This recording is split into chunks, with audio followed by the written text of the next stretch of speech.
Shadeur Sanders, that comes with ridicule and ignorance and adolescence comes with that. He makes you feel small.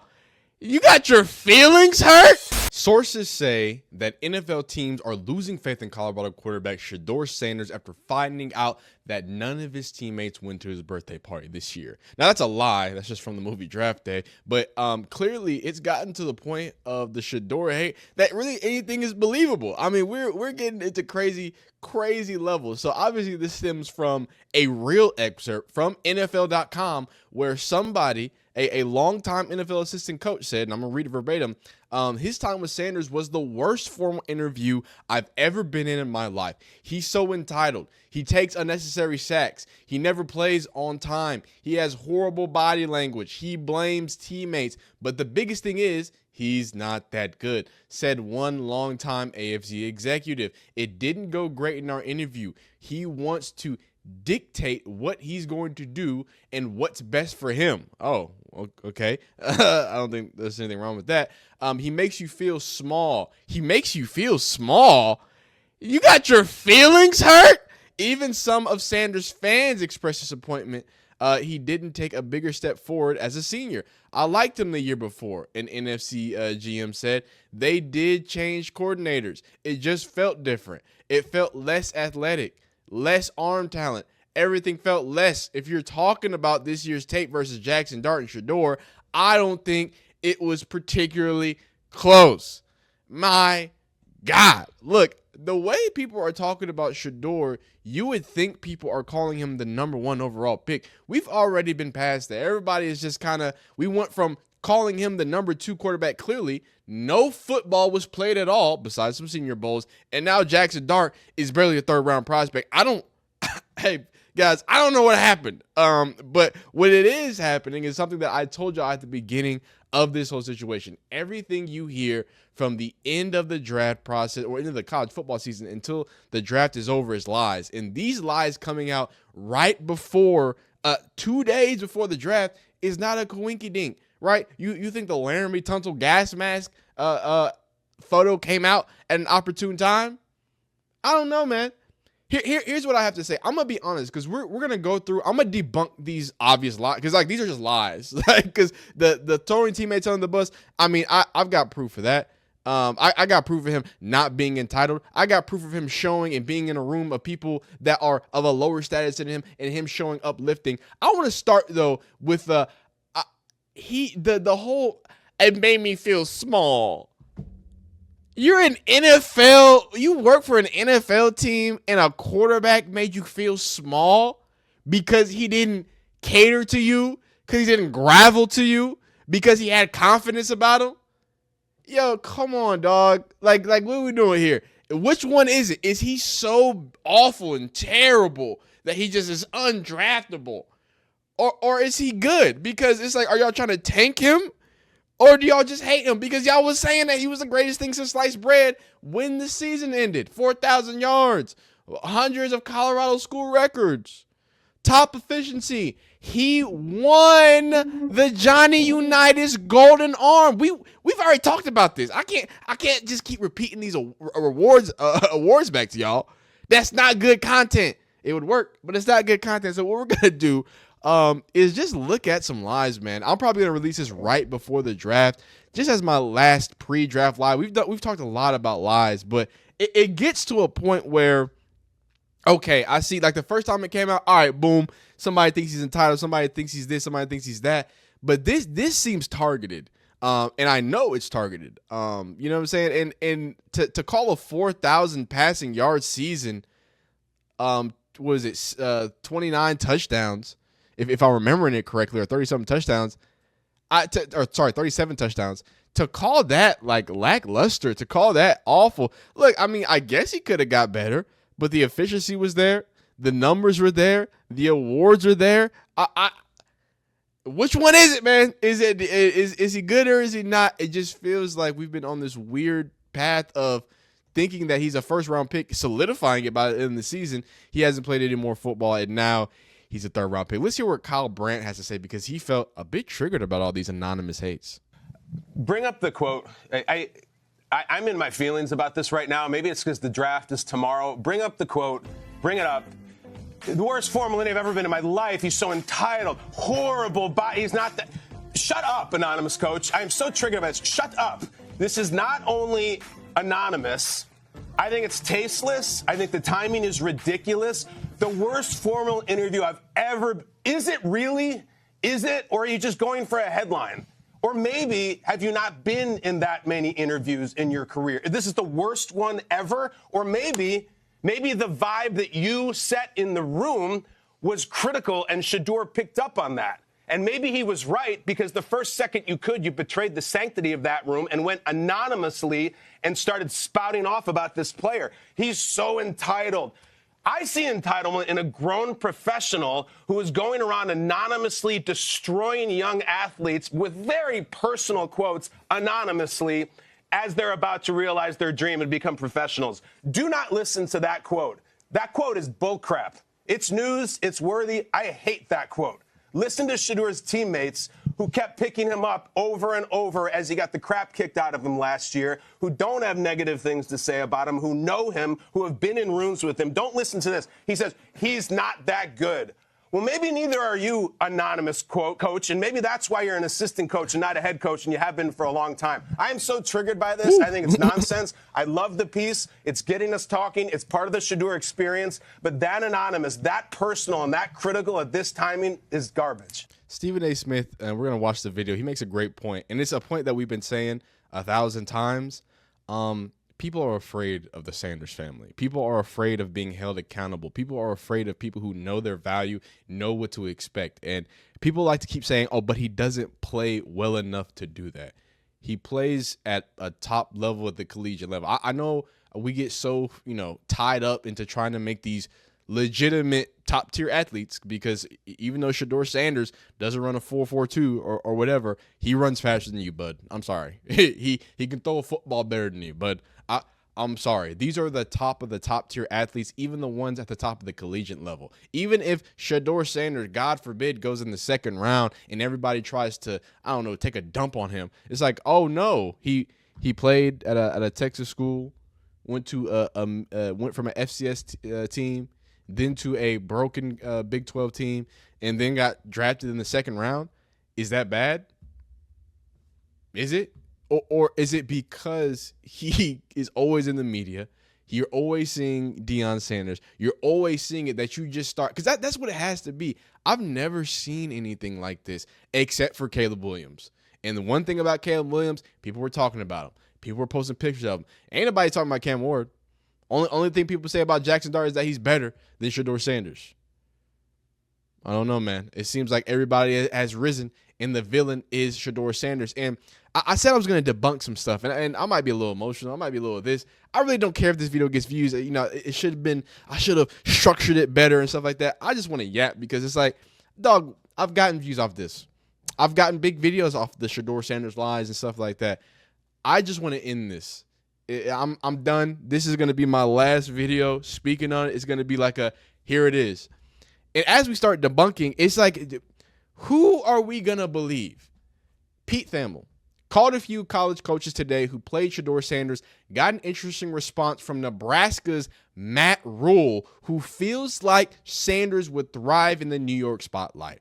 I would take him number 3 overall, without a question, Rhule said. Now, before I get into this, Matt Rhule is famously a terrible head coach at the collegiate level. at the NFL level. But he is, if you talk about Nebraska and Colorado, that was a fan base rivalry, a team rivalry. Like, them did not like each other. Like, I gotta be honest with you. There was a lot of jarring. But Matt Rhule, someone who's been at the NFL level, someone who at the end of the day knows football great. Obviously, Baylor, Temple, he's a respected football mind. Somebody who does not have to say positive things about Shedeur Sanders. Rhule says, I think he's tough. You can quote me on this. This is how strong I feel. He took 12 hits against us, 12 hits. There were 7 sacks. He's accurate, smart, sees coverage, can run if he has to. He's gone to 2 places that haven't won, and they won. Here's why to me. He's the guy who can handle the spotlight. He's the only person raised from childhood known to handle the spotlight. Who are some of the greatest quarterbacks ever in New York? Broadway Joe and Eli Manning. First off, crazy names to be next to Shadeur Sanders, and I think that should be only taken as a respect. That is, I have to say, I've had my disagreements with Matt Rhule, but I've also always said that he's a good football mind, so it is what it is. That's respect, though. You know what I'm saying? Like that's decency. I'm not saying you have to suck Shedeur off, right? But he didn't have to say that. Him of all people did not have to say that. But him to go out on a limb and say the obvious that, hey, maybe Shadeur Sanders knows how to play quarterback. Maybe.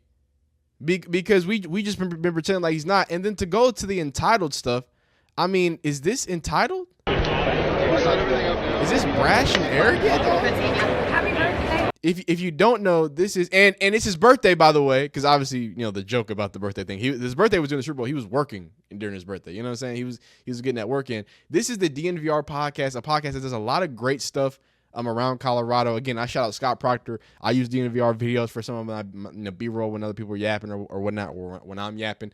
Someone who follows them closely, but at the same time, he took his time to handshake every single person. Every member of the production staff, after giving us 10 minutes of his time when he was only told he had to. Saying that he's not professional. Are you sure y'all just don't like him, dog? I saw you before the game. Myself and Cam Newton was watching you. Cam was damn near running at you. And I saw an attention to detail, focus that I haven't seen in a very long time. Any teammate and any athlete. What is that? Where do you get that from? Knowing you got all this stuff going on, all these stars and celebrities coming at you. How do you stay focused like that? I remember that you was just an HBCU kid that couldn't do it on the Power 5 level. That's really what it was. I don't forget anything. I don't forget what anybody ever said. And personally, I'm not one to make friends or feel like just because success is going on now, I'm going to forgive everybody. Like, nah, whatever you said at any point in time, I'm not really a forgiving type. I like that. I like that. This is why people have a problem with him. He has a problem because he's, he has enough rights to be able to stand on what he believes what he says, has the confidence, and understands that he also has a chip on his shoulder, right? Everybody wants to talk about how, people who, again, y'all don't watch as much Colorado football as me. Y'all don't watch as much football as me. But like, it never made sense, the whole Shedeur being arrogant and him being like, that's like just the opposite of what he's always been. If you watch enough, like he's always just kind of like, hey, just kind of chill background type of dude. Here he is, you know what I'm saying? Coaching up the young gentleman, you know what I'm saying? Shedeur Sanders coaching up freshman running back Michael Welch during halftime. You feel me? Giving him a little game. And I mean, I got plenty of videos of him doing phenomenal things and doing stuff like that. Look, I think it's clear what's happening. It's clear. And I'll let Stephen A. Smith to close as we close out. If you personally don't like him, which we also hear the anonymous people say, he's just so entitled. Who does he think he is? Then just say that's what it is. It's cool. I mean, people don't like everybody. But when you start like picking and choosing, I don't think that's what it is. I just want to be on the record. I've said this before, and I'll say it again, Doggy. I'll say it right in front of you. I believe that Shadeur Sanders, people don't want the thought of having to deal with him because that's dealing with his dad. In other words, your dad's going to be in your ear. Your dad's going to talk to you. Your dad is one of the greatest athletes who have ever lived and is obviously highly accomplished and knows football inside and out. So as a result, him listening to him, he's going to ask questions. He's not going to just take instructions, just because you say so. He's going to question. He's going to challenge your football intellect. And obviously, they'll know where that comes from, because if that was my dad, all right, and I had that kind of background and I had that kind of pedigree to lean on, that makes it more challenging for me to get somebody to march lockstep with what I want them to do if I'm not him. I think that's what this is about. They just can't admit it. Nobody wants to admit it. And I think it's clear. Like we kind of touched on, I think, Stephen A. Smith's got some takes, you know what I'm saying, that I agree with, that I disagree with, that I kind of feel a certain way about. But I do wholeheartedly believe that like we've been talking about, that Deion Sanders does play a major part in this. And it's the alleviation, it's the preparation, it's the way that he views things, it's the tricks and the games that probably he's been taught to, right? He's been taught not to just allow whatever happens. So when you have somebody who's young, black, confident, and knowingly understands the game that's trying to get played on him, and he also doesn't need it. That is the thing. That's what y'all old whites are so upset about. Shedeur, as much as y'all hate it, and I know y'all want him to be unsuccessful, Shadeur Sanders could not get in the draft, and he'll be all right. And I'm not talking about off Deion Sanders' money. I'm talking about off podcasts. I'm talking about on Well Off Media. Do you realize that Well Off Media is legitimately becoming a media empire? You understand that? You understand that now Shedeur Sanders with 4 years of college experience and all this fan base, that he can just yap on podcasts and still make him some bread? Or do whatever he wants to do. Maybe he wants to, get a degree, but he don't need to make the NFL. So I think people really want to see him fail. In some way. Sorry. But I'm just not going to accept it. I think it's lies, especially when you got people like Emmanuel Ocho, who y'all know how I feel about him, but this is what he had to say. For example, if I'm quantifying and right now legitimately quarterbacks, you have to be mobile. So Shedeur on tape, you don't run, okay? Well, run the 40 then. Well, okay, you didn't run the 40 at the Combine. Okay, run the 40 at the Big 12 Pro Day. Okay, you didn't run the 40 at the Big 12 Pro Day. Okay, fine. Run the 40 at the NFL Showcase, which is your Colorado Open. Okay, you didn't run then. So now by every metric I have to grade you on, you can't run. You either can't or you won't, but you're choosing not to. He's never shown he can. Then he's never shown he can. Then when I look at his arm, it's not that strong. So where Shedeur wins is everything. Oh, jeez, he's never shown it. He's never shown it.